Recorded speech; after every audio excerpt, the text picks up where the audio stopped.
Let's tell the story of Eliza Thornton. Imagine a big, open land in the west.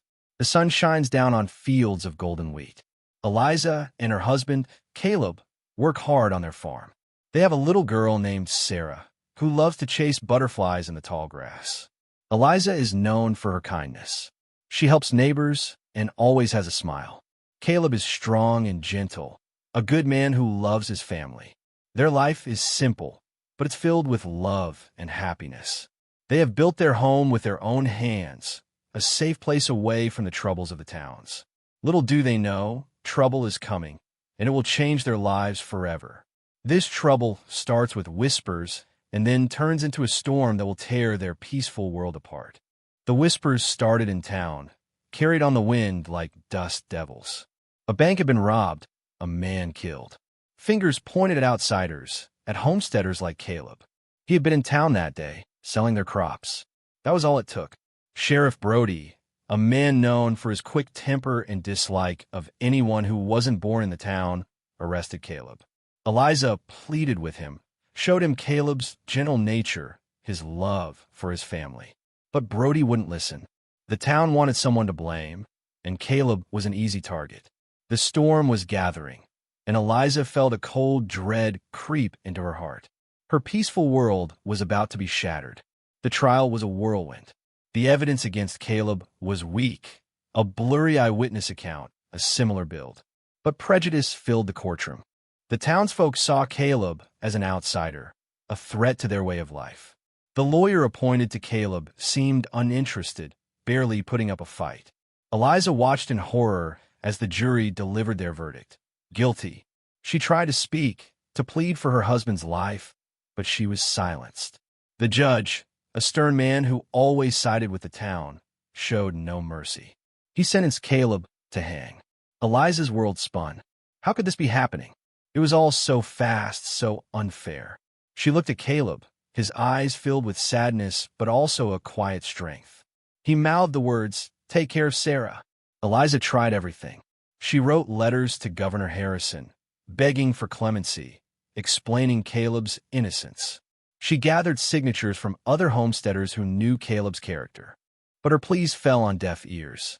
Governor Harrison, a man more concerned with his political image than justice, upheld the sentence. The day of the execution dawned gray and cold. Eliza stood with Sarah, watching as Caleb was led to the gallows. He looked at them one last time, a faint smile on his face. Then the rope tightened, and Caleb was gone. Eliza's heart shattered into a million pieces. The world went silent, except for Sarah's quiet sobs. In that moment, something inside Eliza broke, and something else hardened. The gentle homesteader was gone, replaced by a woman with a burning need for justice and revenge. That night, under the cold, watchful stars, Eliza made a vow. She wouldn't let Caleb's death be in vain.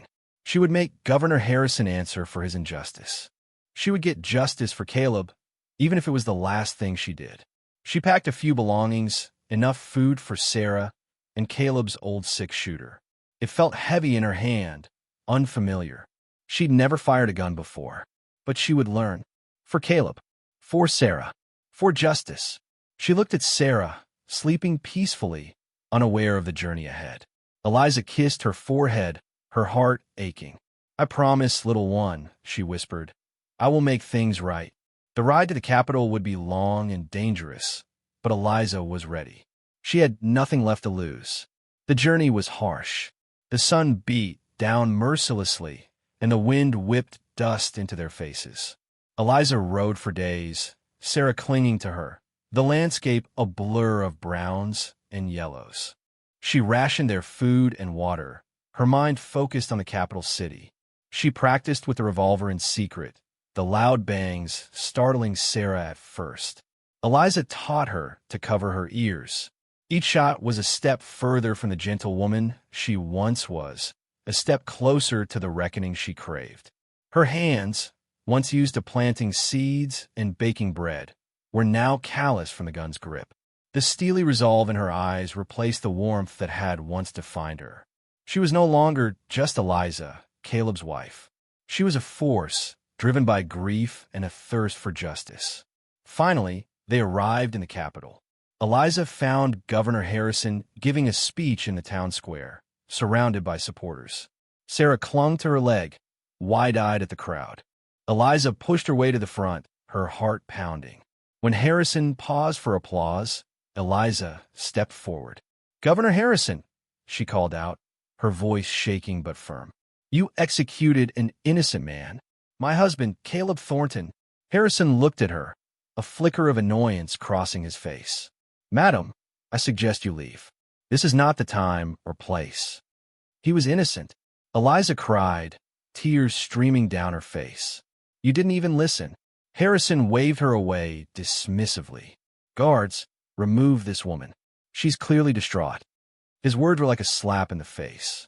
It was then Eliza knew her pleas were useless. Something snapped within Eliza. The years of kindness, the months of grief, the days of travel, all culminated in a single desperate act. She pulled the revolver from her skirt pocket. The shot rang out, deafening in the open square. The crowd screamed and scattered. Eliza didn't aim to kill, only to wound, to make him understand the pain he had caused. Whether she succeeded or not, she didn't know. She grabbed Sarah's hand and ran, pushing through the chaos. Horses whinnied, people shouted, and the air filled with confusion. Eliza didn't look back. She knew what she had done. She was now a fugitive, a criminal. But in that moment, all she cared about was protecting Sarah and escaping the consequences of her actions. The West would never be the same. Newspapers screamed headlines. "Woman shoots governor." "Madwoman attacks Harrison."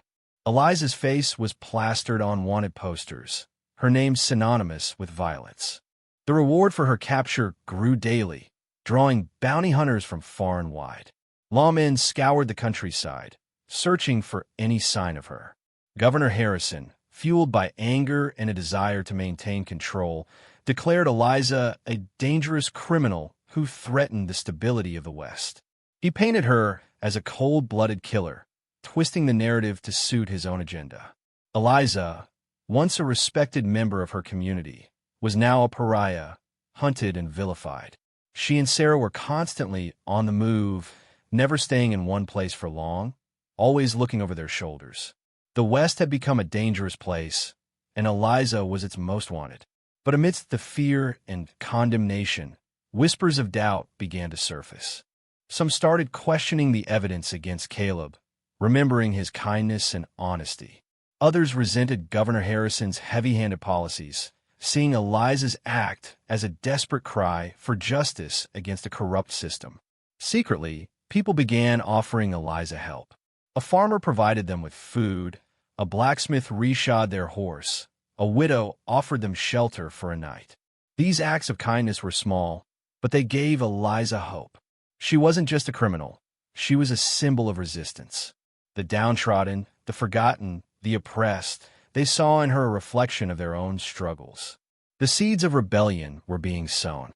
As Eliza continued her flight, she encountered more people who shared their stories of hardship under Governor Harrison's rule. A miner spoke of unfair taxes that forced him to abandon his claim. A farmer described how the governor's land grab benefited wealthy investors, leaving families homeless. A Native American woman told of broken treaties and stolen land.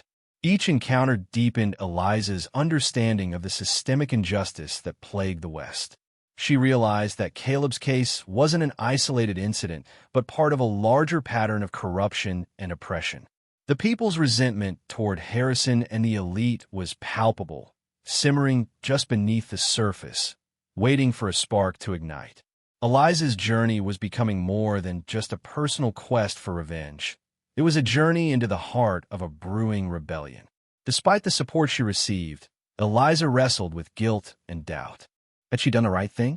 Was violence ever the answer? She saw the fear in Sarah's eyes, the constant worry etched on her young face. Was she condemning her daughter to a life on the run, filled with danger? Eliza wasn't a killer.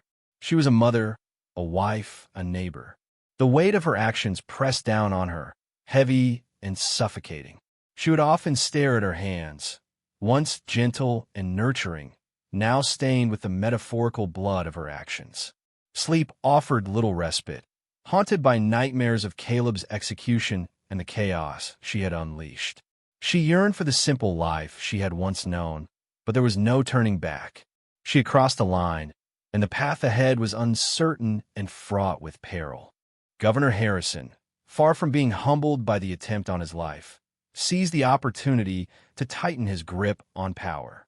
He declared martial law in several towns, increasing the presence of soldiers and restricting freedom of speech. Anyone suspected of sympathizing with Eliza was arrested and imprisoned. He used the shooting to justify increased taxes, claiming it was necessary to fund law enforcement and protect the territory from anarchy. He portrayed himself as the only one who could maintain order and stability, silencing dissent and crushing any opposition. His actions only served to further alienate the common people, fueling the resentment that was already simmering beneath the surface. Eliza's act, intended to bring justice, had inadvertently given Harrison the tools to become even more tyrannical. Harrison's oppression backfired. Inspired by Eliza's defiance and fueled by their own grievances, the common people began to organize. Secret meetings were held in barns and hidden valleys, where they discussed ways to resist Harrison's tyranny. Protests erupted in towns across the territories, demanding justice for Caleb and an end to Harrison's oppressive rule. Acts of sabotage became more frequent. Bridges were burned, supply wagons were raided, and telegraph lines were cut. The West was on the brink of open rebellion.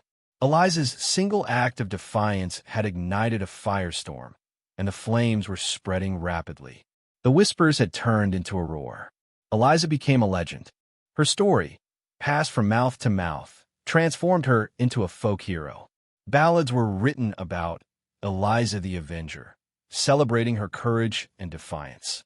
Some stories exaggerated her actions, portraying her as a sharpshooter who single-handedly took on Harrison's army. Others focused on her love for Caleb and her unwavering determination to seek justice. Regardless of the details, the message was clear. Eliza represented the downtrodden fighting back against a corrupt system. She was a beacon of hope in a dark time, a symbol of resistance against tyranny. Even Sarah, though frightened by their life on the run, understood that her mother was fighting for something bigger than themselves. Eliza Thornton, the gentle homesteader, had become an icon. After months on the run, Eliza was finally captured. Tired, hungry, and weakened, she could no longer outrun the relentless pursuit. She surrendered peacefully, more concerned for Sarah's safety than her own. News of her capture spread like wildfire. People from all over the nation were captivated by her story.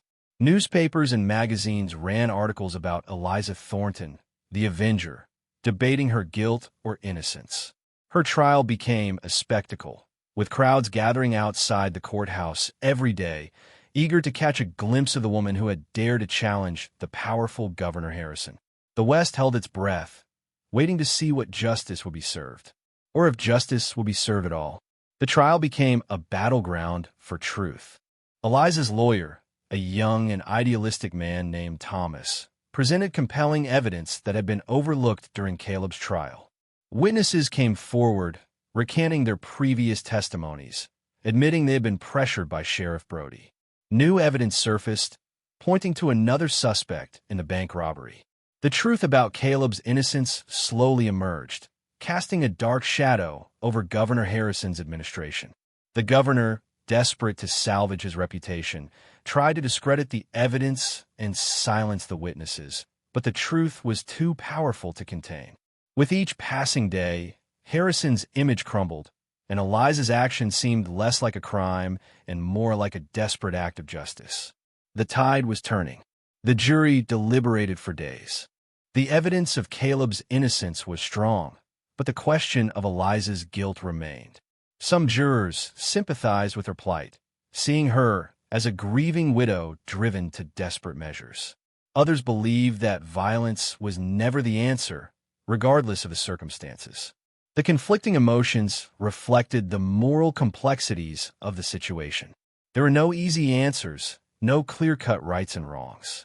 The jury was torn between justice and the law, between sympathy and condemnation. The longer they deliberated, the more anxious the crowds outside the courthouse became. The fate of Eliza Thornton, and perhaps the future of the West, hung in the balance. A young guard, named Samuel, watched Eliza closely during the trial.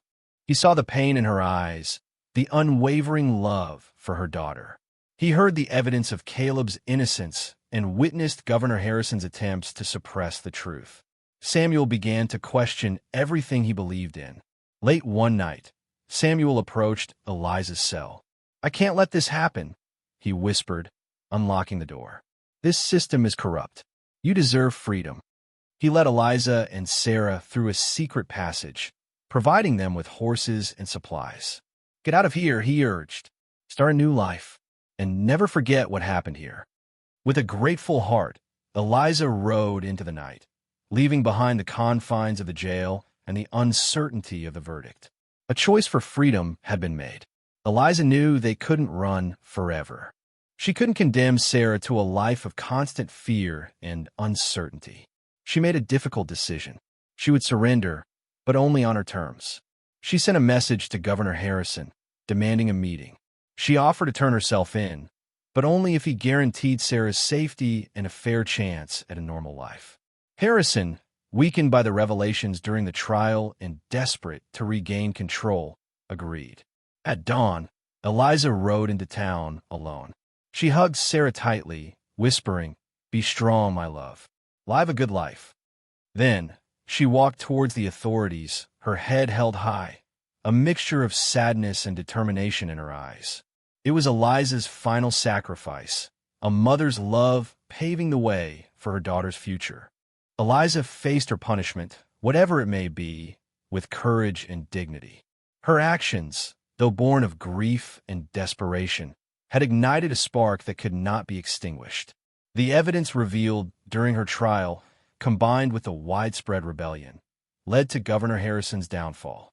He was removed from power, his reputation shattered. A new governor was appointed, one who promised to listen to the people and address their grievances. Reforms were implemented to protect the rights of homesteaders and ensure fair trials. Sheriff Brody was removed from his post and investigated for corruption. The West was changing slowly but surely, thanks to the sacrifices of Eliza Thornton. Justice, though delayed, had finally begun to prevail. Eliza's story became a legend, whispered around campfires and sung in saloons. She was remembered not as a cold-blooded killer, but as a symbol of courage and resilience. Her tale served as a reminder that even ordinary people could challenge injustice and inspire hope, even in the face of immense loss. Parents told their children about Eliza Thornton, the woman who stood up to a corrupt governor and fought for what was right. Her name became synonymous with bravery and determination, a beacon of light in the often dark history of the West. She proved that one person, armed with conviction and a willingness to sacrifice, could make a difference. Sarah grew up knowing her mother's story. She learned about Caleb's kindness, the injustice of his death, and Eliza's courageous response. She understood the complexities of her mother's actions, the fine line between justice and revenge. Sarah carried on her mother's legacy, not with a gun, but with words and deeds. She became a teacher, educating children about the importance of fairness and equality. She fought for the rights of the downtrodden, advocating for peaceful solutions to conflict. She honored her mother's memory by striving to make the world a better place, one act of kindness at a time. Eliza's fight for justice lived on through her daughter, transformed into a force for peace and understanding. The landscape of the West was forever scarred by Eliza's tragedy, but from those scars, something beautiful began to grow. A greater emphasis on fairness and equality took root, nurtured by the sacrifices of Eliza and the countless others who had suffered under Harrison's rule. Communities came together, building schools and hospitals, ensuring that everyone had access to basic necessities. Laws were enacted to protect the rights of all citizens, regardless of their background or social status. The spirit of the Wild West remained, but it was tempered with a newfound sense of compassion and justice. The ashes of Eliza's tragedy had fertilized the soil, allowing a more equitable society to blossom. Eliza's story raises difficult questions about the cycle of violence and the choices people make when pushed to their limits. Was her act of violence justified, even if it was born of grief and injustice? Did it ultimately serve the greater good, or did it simply perpetuate a cycle of revenge? There are no easy answers. Violence, even when motivated by noble intentions, always carries a cost. It leaves scars on both the victim and the perpetrator. Eliza's story is a reminder that justice is not always black and white, and that sometimes the path to a better world is paved with difficult choices and unintended consequences. The West learned a hard lesson from Eliza's journey, a lesson about the complexities of right and wrong. Years later, Sarah stood on the homestead, the same land where she had chased butterflies as a child. The fields of wheat swayed gently in the breeze, a testament to the resilience of the land and its people. She looked towards the mountains, their peaks dusted with snow, a symbol of the enduring spirit of the West. She remembered her mother's strength, her love, and her unwavering commitment to justice. Though Eliza was gone, her legacy lived on, etched into the landscape and into the hearts of those who remembered her. Sarah smiled, a single tear tracing a path down her cheek. The West had been forever marked by her mother's sacrifice, but it was a mark of hope, a promise of a better future.